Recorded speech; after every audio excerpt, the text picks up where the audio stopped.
Doctor बाहर भी नहीं आ रहा लिखट में, हम खा लेंगे कहीं डॉक्टर को, तो हमने तो बॉडी गार्ड भी ले रखे ना, हमारे को कट्टे ना बंदूक।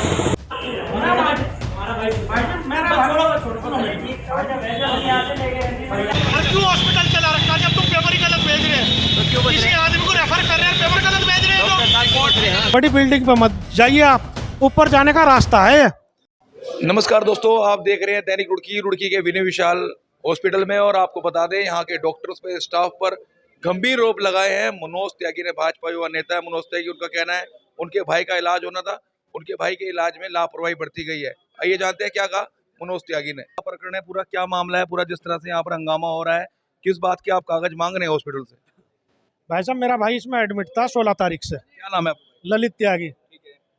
वो इन्होंने 2-3 दिन रखा, डिस्चार्ज कर दिया। फिर उसकी तबीयत खराब हुई, हम 20 तारीख को फिर ले आए उसे। सुबह ही उसकी स्थिति बहुत खराब होगी, हम यहाँ से लेके चले गए, रेफर करा लिया, देहरादून चले गए। मैक्स हॉस्पिटल जब हम पहुँचे तो इन्होंने इतनी बड़ी गलती करी हुई थी कि दूसरे मरीज की सारी रिपोर्ट और पेपर हमें दे रखे थे, हमारे मरीज का कुछ था ही नहीं। वहाँ जाने के बाद हमने देखा हमारे पास तो हमारी ना रिपोर्ट है, ना कुछ भी नहीं था, ना हॉस्पिटल की कोई समरी है। फिर हमने भाई को भेजा यहाँ पे हॉस्पिटल में, इसने आके सारे पेपर लिए, व्हाट्सअप किए, सारी रिपोर्ट हमने प्रिंट आउट निकलवाई। आज हम उस दिन के बाद थोड़ा रिलैक्स हुए थे, क्योंकि मैक्स वालों ने फिर मेहनत इंद्रेश भेज दिया था। आज कुछ तबीयत ठीक हुई तो हम यहाँ पूछने आए। हॉस्पिटल वाले समरी मांग रहे थे, मैंने कहा मैडम समरी दे दो हमारी, वो ललित त्यागी वाली। तो मैंने बोल दिया काउंटर में, मैंने कहा ऐसे कितने अनपढ़ लोग बिठाए हुए हैं जो दूसरे मरीज की वो दे दी समरी उठा के। मैं कहा पढ़े लिखे नहीं गए। तो बोली कि पढ़े लिखे की और अनपढ़ की क्या बात है? मैंने कहा तो बहुत बड़ी बात है भाई, आप लोग जो यहाँ बैठे हो, जब आप दूसरे मरीज के पेपर उठाकर जांच रिपोर्ट उठा के देख सकते हो, कल को इंजेक्शन भी गलत लगा दोगे। इंजेक्शन पे तो छोटा छोटा सा लिखा रहा है। मैंने कहा तो गलत बात है। शायद में एक लड़का खड़ा था जो डॉक्टर साहब के साथ रहता, हसीन नाम बता रहे थे, वो बड़ा मिसबिहेव से बात की। मैंने कहा भाई अपना थोड़ा लिमिट में रहे, ऐसा मत बात कर। कहने लगा जी बुला लो जिसे बुलाना। चल भाई बुला लेंगे, जिसे बुलाना उसे बुला लेंगे। फिर आप लोगों को फ़ोन किया। मेरा सभी भाइयों से यही निवेदन है कि विनय विशाल एक भ्रष्टाचार का अड्डा बन चुका है। ये लोग, आप ये देखिए, बड़ी बिल्डिंग पे मत जाइए, आप ऊपर जाने का रास्ता है। अगर विनय विशाल में अपना मरीज भर्ती करा दिया तो समझो ऊपर जाने का रास्ता खोल दिया। आपके भाई का यहाँ पे इलाज सही तरीके से नहीं हुआ क्या? साहब अगर सही तरीके से होता तो हम मैक्स क्यों लेके जाते हैं? क्या इलाज में कमी लगी? इनके इलाज में आपका भाई सही होकर घर चला गया? मेरे भाई को दिक्कत क्या हुई, इन्हें पता ही नहीं लगा। उसके इंटरनल ब्लीडिंग थी और उसका किडनी क्रिएटिन 3 हो चुका था। फिर भी ये आपके ग्लूकोज चढ़ाते रहे, इंजेक्शन लगाते रहे। जब किडनी उसकी काम नहीं कर रही है तो आप उसे ओवरडोज क्यों दे रहे हो? हमें मैक्स जाने के बाद ये पता लगा इंटरनल ब्लीडिंग है। इन्हें तो पता ही नहीं था, कह रहे कोई रसोली। डॉक्टर से बात हुई यहाँ पर जो विनय? उस दिन डॉक्टर से बात हुई थी। डॉक्टर साहब ने ये कहा, पहले डॉक्टर साहब को कुछ नहीं पता था। डॉक्टर साहब से बात हुई? विनय विशाल से फोन के थ्रू बात हुई थी। विनय विशाल जी ने विनय गुप्ता जी से विशाल गई थी? विनय गुप्ता जी है, जो विशाल तो ऐसे निकल गया। विनय जी से बात हुई थी। उन्होंने कहा इसे बंदे से बात करा जो आईसीयू में था। उसने बताया जी स्थिति ऐसी, जैसे इन्हें बिठाते हैं तो एकदम दौरा पड़ रहा। उन्होंने कहा भाई तुम क्या चाहते हो? मैंने कहा जी हम तो चाहते हैं हमारा मरीज ठीक हो जाए, जो भी बेस्ट इलाज हो। तो फिर बात करने के बाद उन्होंने एक इंजेक्शन बोला कि ये लगा दो, कहा इसे रेफ़र कर दो यहाँ से।